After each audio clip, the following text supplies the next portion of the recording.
Hai guys, kembali lagi sama aku Nijar. Bagaimana kabar kalian? Semoga kalian dalam keadaan sehat secara fisik maupun mental. So, hari ini aku akan ngebahas foto-foto seram dengan kisah di baliknya. Foto sendiri adalah singkatan dari fotografi, adalah representasi visual dari suatu objek atau pemandangan yang dihasilkan dengan menggunakan kamera atau alat pencitraan lainnya. Foto adalah medium seni yang sangat populer dan berperan penting dalam dokumentasi, ekspresi kreatif, dan komunikasi visual. Seiring berjalannya waktu, teknologi fotografi mengalami perkembangan yang pesat. Dari kamera film konvensional, kita beralih ke era digital dengan kemampuan editing dan penyimpanan yang lebih canggih. Nah, apa aja sih foto-foto tersebut? Langsung aja.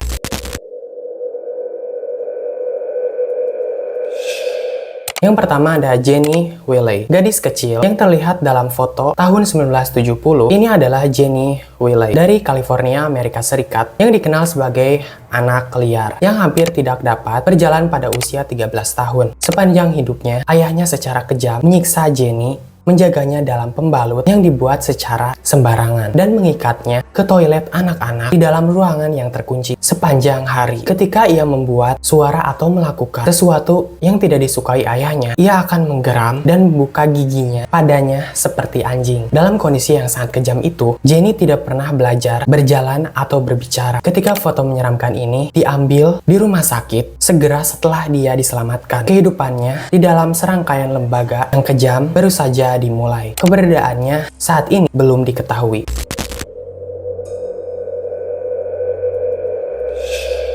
Foto yang kedua ini, hilangnya Tara Kaliko. Pada 20 September 1988, Tara Kaliko menghilang dari muka bumi. Gadis berusia 19 tahun ini meninggalkan rumahnya di New Mexico untuk pergi bersepeda seperti biasa dan tidak pernah kembali. Sebelum pergi, dengan nada bercanda, ia memberitahu bahwa ibunya sebaiknya mencarinya jika ia tidak kembali. Hingga hari ini, Tara tidak pernah ditemukan. Namun pada Juni tahun 1989, sebuah foto Polaroid misterius muncul di sebuah tempat parkir 1.500 meter dari tempat Tara menghilang. Meskipun belum dapat dipastikan, foto itu tampak menunjukkan Tara berdasarkan tanda luka yang sesuai dan buku kertas berlipat di sampingnya dan seorang anak laki-laki muda. Keduanya terikat, terbungkam, dan sepenuhnya ketakutan.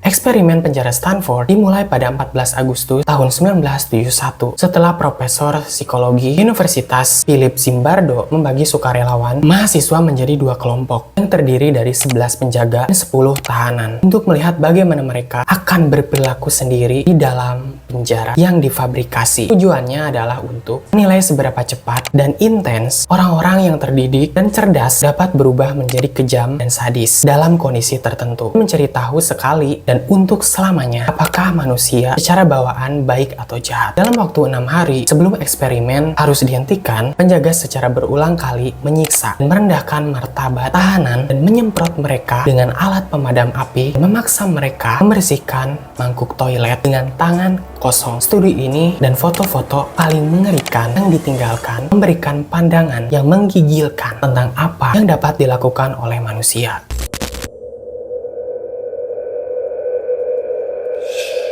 Pembunuh truk stop killer Robert Bernardes mungkin telah membunuh lebih dari 50 wanita saat mengemudi truk komersial ke berbagai tempat di Amerika selama 1970 dan 1980-an. Namun mungkin pembunuhannya paling menakutkan adalah yang diyakini sebagai yang terakhir. Jelang pembunuhan Regina Kay Walters yang berusia 14 tahun di sebuah lumbung di Illinois pada awal tahun 1990. Roades mengambil serangkaian foto-foto saat dia berada dalam ketakutan. Sebelum Roades melakukan pembunuhan tersebut, otoritas menemukan foto ini sejumlah lainnya di dalam rumah Roades setelah akhirnya dia ditangkap beberapa bulan kemudian.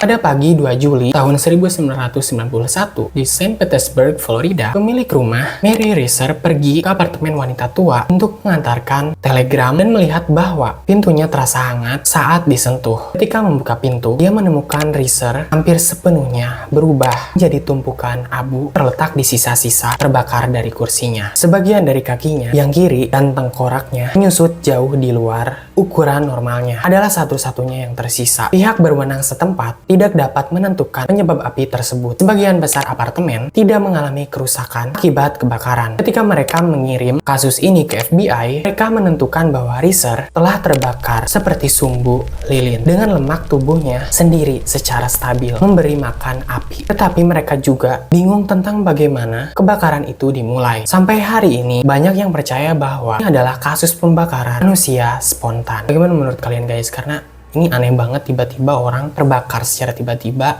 padahal di sekelilingnya dia gak ada satupun benda apapun itu yang terbakar.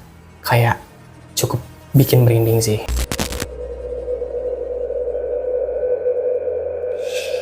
Ketika otoritas Prancis menerima tip anonim tahun 1901 bahwa seorang wanita disekap di rumah seorang bangsawan di kota Poitiers, mereka mengirimkan petugas untuk melakukan penggeledahan di rumah tersebut. Di balik pintu yang terkunci, di loteng yang gelap gulita, mereka menemukan seorang wanita paruh baya yang bersusun tulang terbaring di atas kasur jerami, dipenuhi oleh kotorannya sendiri. Sementara serangga dan makanan membusuk berserakan di lantai. Bau ruangan begitu busuk sehingga petugas pun tidak bisa melanjutkan penyelidikan mereka, tetapi mereka berhasil mengetahui bahwa wanita itu berusia 55 tahun yang masih bertahan hidup setelah 25 tahun terperangkap di ruangan yang sama bernama Blanche Munir, dan bahwa pelakunya adalah ibunya sendiri. Menurut aku, seorang ibu membunuh anaknya secara perlahan dengan cara dia disekap bener-bener gila banget sih.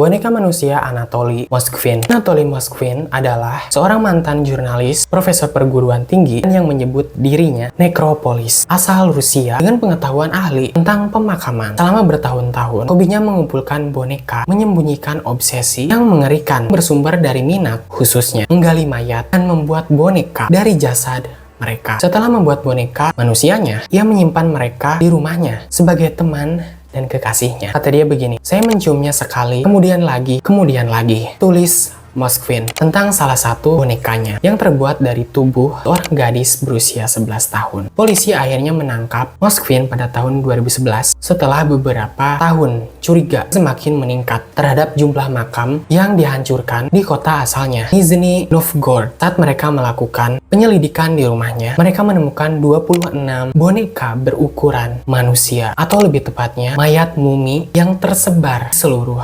tempat.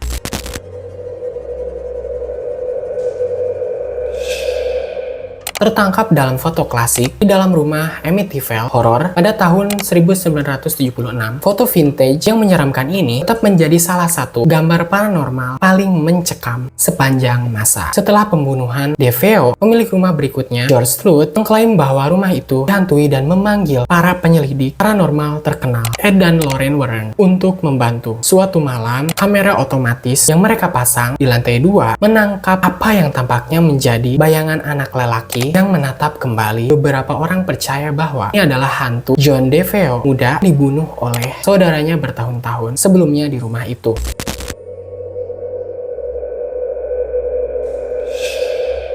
Pada tahun 1967, para pekerja yang sedang membangun katedral di Venzone, Italia, menemukan sisa-sisa pria yang mengerikan secara terawat di dalam sebuah makam di halaman gereja. Tubuhnya telah mengering dan menyusut menjadi hanya 33 pon, meninggalkan kulitnya seperti perkamen, namun ia tidak mengalami pelapukan. Setelah lebih banyak mayat seperti ini ditemukan dalam beberapa dekade dan abad berikutnya, penduduk setempat dan para ahli sama-sama bingung tentang bagaimana mayat-mayat ini bisa secara alami terawetkan. Sejak awal abad ke-20, banyak yang percaya bahwa suatu jamur tertentu bertanggung jawab, sementara teori modern lebih mengatakan bahwa kondisi tanah dan air tertentu adalah penjelasannya. Namun, mumia-mumia Venzone masih menjadi misteri besar sampai hari ini. Bagaimana menurut kalian guys? Apakah percaya dengan foto-foto ini memiliki kisah-kisah kelam di baliknya?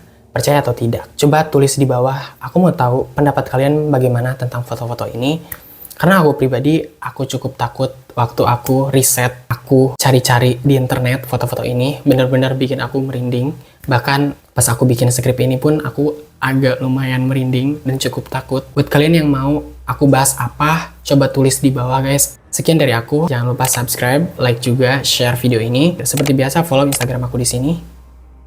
Dan sampai bertemu di video selanjutnya.